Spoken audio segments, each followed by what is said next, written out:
Hey book lovers, I'm Elise and welcome back to my channel.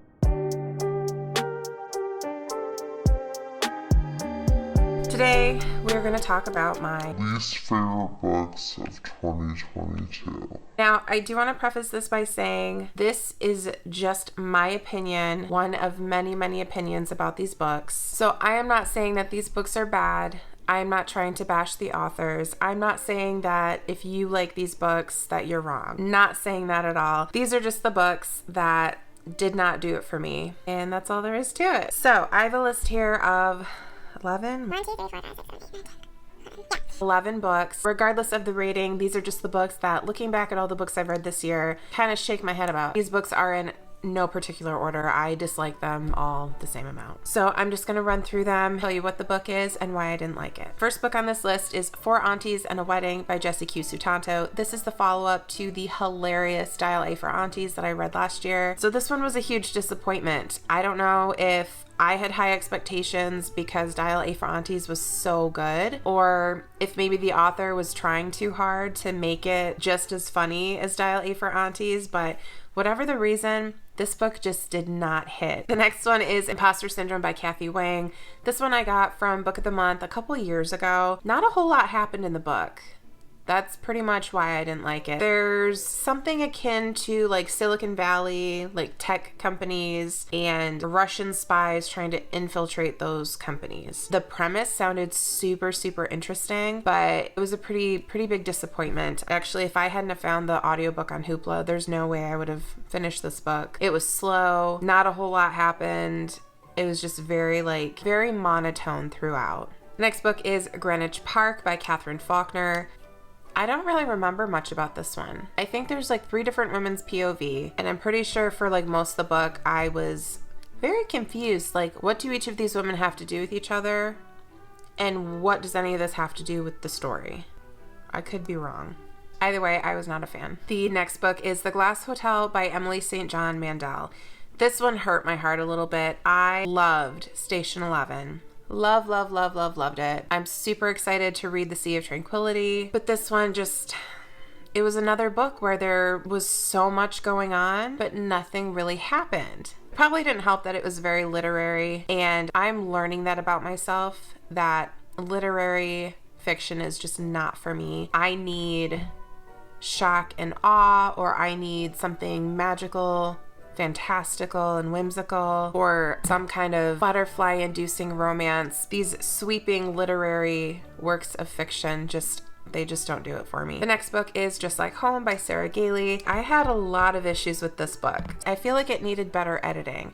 And I'm not saying grammar, spelling, things like that. I'm saying the plot. I'm saying characters would be in one room or in one location and then end up in another location in the same exact scene, but there was like no transition, so we didn't see that happen. So there would be multiple times that I would be reading and be like, whoa, wait, how did they get here? Or wait, I thought this was happening. So that happened a couple times. I did not care for the guy. I can't remember his name. If you've read the book, he's the artist guy that is a squatter basically in the backyard. I hated his character. Hated it. Oh, because he seems nice at first and then turns into like this cocky SOB, and it's just like, excuse me, sir, who the hell do you think you are? And then the reveal at the end of that one. I like weird, don't get me wrong. That was a little too weird. The next book is The Santa Suit by Mary Kate Andrews. I actually just talked about this one in my holiday romance vlog. Basically, it was very cliche, very hallmarky, perfect little town with perfect people who are all super nice and helpful and blah, blah, blah. I liked it more at the time of reading it, but now that I've had time to sit with it for a little bit, I realize how irritating it was. The next book is Clara and the Sun by Kazuo Ishiguro. This one I was really intrigued about. It sounded like it would be pretty interesting sci-fi, but it was a very literary sci-fi. It was very beautiful, like it had a beautiful message, but overall it was kind of very slow paced, very kind of monotone. So not something that I'm really into, not a book that worked for me. The next one is Night of the Mannequins by Stephen Graham Jones. This one was really weird, kind of out there. I've given Stephen Graham Jones a couple tries now. This one is actually a novella. So I got through it pretty quickly because I had the audiobook. The other that I tried to read of his was The Only Good Indians, which I did end up DNFing about halfway through. I just think that I'm not into his storytelling, his writing style. There is another book, My Heart is a Chainsaw, that I do want to give a try. But if I end up not liking that one as well, I might just have to cut ties with this author. The next 3 books I did save for last because they may be a little controversial. Don't come for me. Damn it, I keep spilling my tea!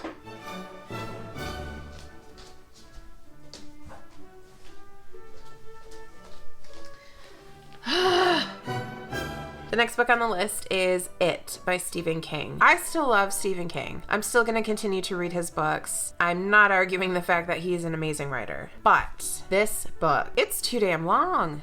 There's no reason it needed to be that long. There's so much that happens in this book that could have been cut out just to condense it. That was a lot. What is it, like 1,100 pages, I want to say? It also didn't age well. Now, I know that's not the fault of the book. This book was published in the 80s. There's a lot of hate speech. There's a lot of derogatory characteristics. And I know that, you know, when authors are writing characters that we as the readers are not meant to like, they typically make these characters, you know, really mean and racist and just terrible people.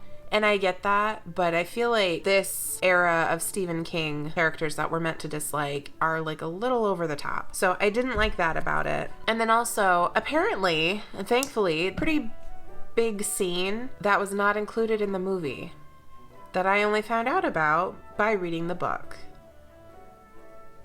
That's all I'm going to say about that. The next book on this list is Verity by Colleen Hoover. I'm not a coho girly. I'm not. I did try November 9 last fall. DNF'd that one pretty quickly. I owned, for quite some time I owned It Ends With Us. I ended up selling it on Pango because I'm just like, you know what? I'm never going to pick this up. I don't think she's for me. After DNFing November 9, I was like, well, she's got like a thriller romance.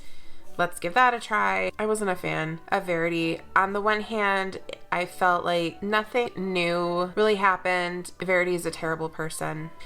Characters like her, especially when they're moms, they're very hard to read. I hated her. And you know what? Actually, to be honest with you, I didn't even like the main character either. I didn't like any of them. I liked the kids. Team Manuscript. And the final book on my list of least favorite books of 2022 is The Invisible Life of Addie LaRue by V.E. Schwab.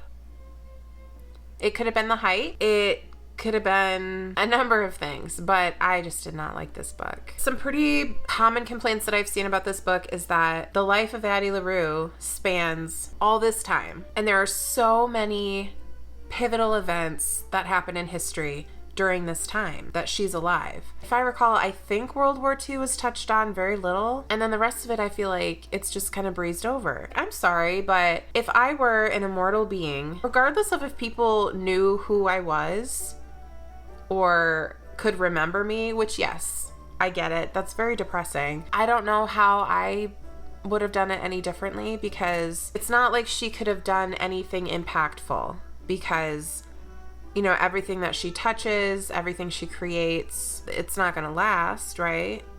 So it's not like she could have been like a sculptor or a painter or an author. Clearly, and if you read the book, you know what I'm talking about. Clearly, there's ways around that. That was difficult to come to terms with, is that these hundreds of years, I can't remember when the book starts. She's been around a long time. I try to imagine, like, if I had that kind of time. And there is one person has known her this whole time. What's his name? Luke? I mean, Henry who? I liked Luke. It's like, if you gotta spend eternity with somebody, there's a lot worse people you could spend it with. Just like, she's experienced so much. You would think she would be like a very knowledgeable person, having seen so much and done so much. And what is she doing? She's flitting about New York City, sleeping with a bunch of different people. It just seems like a waste of a life, invisible as it may be. I did not like Henry. He was too sensitive, the whole section of the book that was his point of view, I hated it. Why am I reading this? Why do I care about this person? Whew. I'm really hating on this book. I don't mean to. One thing I will say about V.E. Schwab, she can write. Beautiful, beautiful writing. The earlier chapters when Addie is younger, back in France. The historical portions, I loved those, but I like historical fiction. The modern day stuff, the Henry stuff, I didn't like it. All right, there we have it. My least favorite books of 2022. Again, I'm not here to offend anybody. If you like these books, that's awesome.